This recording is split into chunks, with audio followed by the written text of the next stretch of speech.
हिवाळ्याचे दिवस आहेत. बाजारामध्ये मस्त रसरशीत असे आवळे विकायला येत आहेत. मलाही मोह आवरला नाही. मीही काही आवळे घेऊन घरी आले.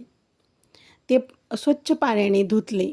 धुतल्याच्या नंतर काय केलं, एका पातेल्यामध्ये गॅसवर पाणी ठेवलं आणि त्याच्यामध्ये चाळणीमध्ये आवळे घालून ते मस्त झाकून वाफवून घेतले.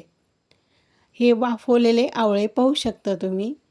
हे मस्त आता आवळे वाफवलेले आहेत.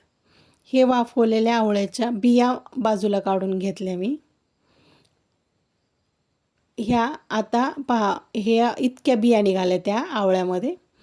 आता हे आवळे मी मोजून घेतले, तर हे 2 वाट्या आवळे भरले. आता ह्या 2 वाट्या आवळ्यासाठी मी काय केलं, समप्रमाणामध्येच गूळ घेतला. म्हणजे 2 वाट्या आवळे तर 2 वाट्याच गूळ, असं हे प्रमाण मी घेतलं. पाहू शकता तुम्ही. आता इथं मी 2 वाट्या गूळ घेतलेला आहे.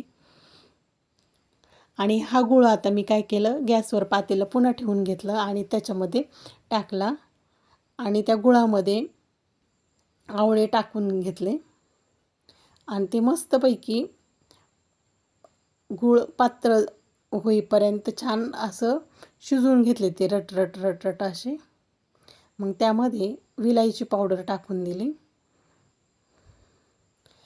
आणि विलायची पावडर छानपैकी मिक्स झाल्याच्या नंतर पाहू शकता तुम्ही, आता गूळ पूर्ण वितळलेला आहे.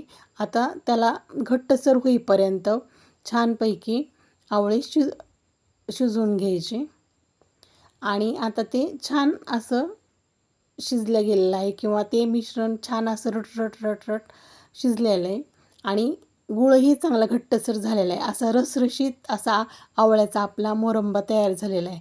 हे थंड झाल्याच्या नंतर आपण बरणीत ठेवू शकतो आणि हा मोरावळा छान वर्षभर टिकतो. माझा हा व्हिडिओ आपल्याला आवडला असला चॅनलला लाईक, शेअर आणि सबस्क्राईब करायला विसरू नका.